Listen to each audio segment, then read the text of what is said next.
Weekly stock market update. It's going to be really good, this one, because the markets have had a complete turnaround and there's money to be made, basically, is the reason why. So when we look at the price earnings ratio measure of valuation, which is the stock price compared to future profitability, how much are you actually paying for future profits that a company is expected to generate?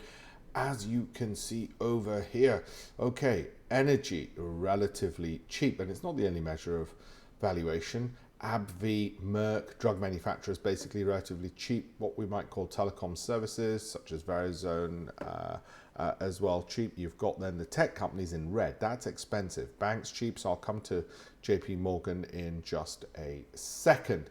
Now, as I've said in previous months, weeks, remember, I'm not just going to look at the charts. I'm going to be looking at all of these factors across 10,000 stocks, just to pick some of the bellwether companies. So what have we got here in terms of performance? Well, it's been green right across the board, hasn't it? So are we seeing a turnaround? Well, before I get to that turnaround point, look at exchange traded funds and their performance over the past month. What you can see is that, well, of course, the leverage ones are going through the roof, but they're incredibly high risk. So are the indices over the past month. Pretty much everything, actually, other than, of course, energy, sadly. And I can give you some kind of baloney about why that is, but it is undervalued now. Okay, UK tech sector more generally, you might want to have a look at, well, wait a minute, Alpesh, 24% up in a month. What is SOXL, for instance, or SOXX, for instance? Okay, for countries, you've got that. Now, I might do a special video on just exchange traded funds. Have a look at my, feel free to have a look, I've got more to come. Have a look at my alpeshpatel.com/links on my YouTube and Telegram channel to keep up to date with those. Where are we on the indices? Well, the NASDAQ, boom, that's the highest it's been all year. That's where we are. That's where we are, okay? So some of those students who were on my Great Investments programs and following it from the start of the year, well, those who cherry pick the stocks out of the NASDAQ, some are up 100% on their pension in 1 year, which is not typical, which is phenomenal. They can probably take their sort of foot off the table for the next 5 years, I would have thought. S&P 500, that's up 17%. And again, some of my students who were in and followed things the way I've told them to follow things since the start of the year would be up about 40% in that case. So that's good. And that's where we are with that. Those starting later, of course, it all depends. Don't worry, we're not sort of trading our investments, so we mustn't be impatient. For instance, if you got in July, we've had harder picks, but we've had this good, strong upward wind so far. Now, top 10 S&P stocks. As I said, I will do a special situations on this to see if any of them are suitable for a special situations play, and I'll let my team know to get those presentations ready for me so I can discuss them. More to come, but as I said, have a look at alpeshpatel.com/links and on my Telegram channel and my LinkedIn, actually, to keep up to date with all of this. Price over the last month in these, so you can sort of see, you know, when people say, well, where are the returns going to come from? Where are they going to come from? Well, you can see where they can come from potentially. How about that S&P 500? It has broken out from this downward channel. It has broken out to the upside, which is not what I'd expected so soon. It will tend to fall back before moving up, as it did in this breakout here. That tends to be the scenario with breakouts. Okay, this is positive. This is now looking more positive, which are the weekly and monthly MACDs. I've done separate videos on this on my Telegram and YouTube before, okay, so you can look those up. The FTSE, as I said, I expect this downward momentum, I'm afraid, to continue for now. That's the direction I'm expecting that one to go in. How about Alpesh? Well, broken out to the upside. That's positive. That's positive. I've bought more. I am a buyer, okay. That's where we are with Apple. Alphabet, similar kind of story. That's the angle I'm looking at from momentum. I expect this momentum to continue upwards. Nothing's guaranteed, as it did here, up to here, when the price went from about here to here. And that kind of similar 30% return is from current levels what I'm expecting from Apple as well. So, Alphabet, so I remain a buyer there, and with Microsoft as well. I know the danger is, it just might only go sideways like here. Look, you can get these moves, but even when that's roughly sideways on the momentum, the monthly momentum, you can see that the price is still eking upwards somewhat. It's just sort of chugging along before some sharp acceleration. So even if this sort of goes like this, and this is the image I'm going to draw before doing this by January 2025, that's still a pretty bloody good return, okay?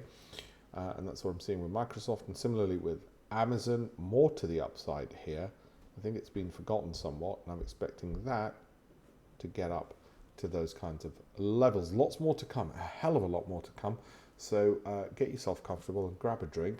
And like I said, alpeshpatel.com/links. Now, this is the public version of my presentation. So for those on my Great Investments program, they get the more detailed one with more stocks. Now, Disney we've been following for a while, partly because of this here, and my point being that when it's done it in the past, it's given 100% return. I've projected this as a special situation of what I expect to happen right there, and how I turned into a buyer on the special situation for that at long last. Nvidia, all-time high. However, that concern remains that we've got to have our risk management. If it drops X%, how much will we sell? Well, that'll be Y%. And what you pick for X and Y depends on your risk appetite. If I knew what the future held, I could solve that formula for you and tell you exactly what those two numbers should be. However, well, I can tell you what X should be. It should be 10%, 20%, 30%. So if it falls 10% or 20% or 30%, you should sell. So solve for Y. What Y should be, I can't tell you because I don't know what the future is. Therefore, you've got to base it on how risk averse you are. If you're very risk averse, Y will be very high. And if you're very risk loving, Y will be very small. Got it? So Y depends on your risk appetite. And that's the only thing you can control. And that's a more professional way of doing things, okay?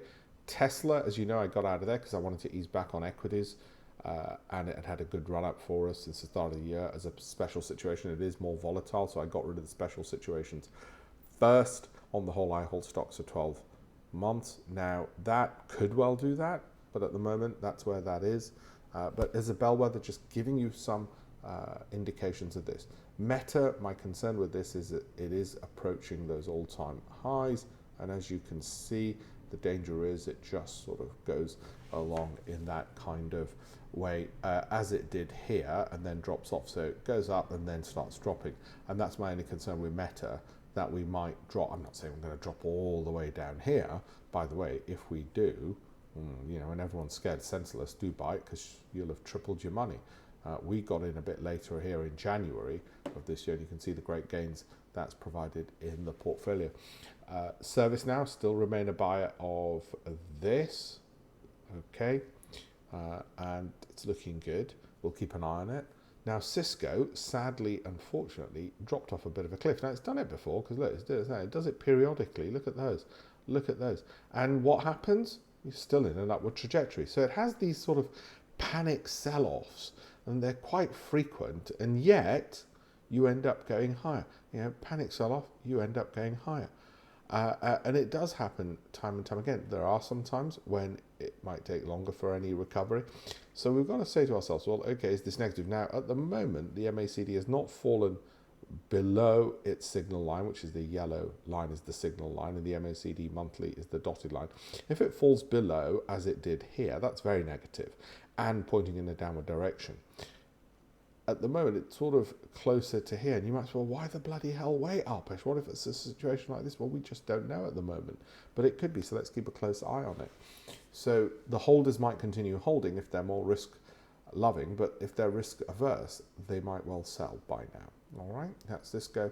Netflix, not one I own. The reason, because I can't buy everything, the reason I've shown it is because it's very popular and has some good numbers and looks to be going, and I've done a projection from when I put it as a special situation.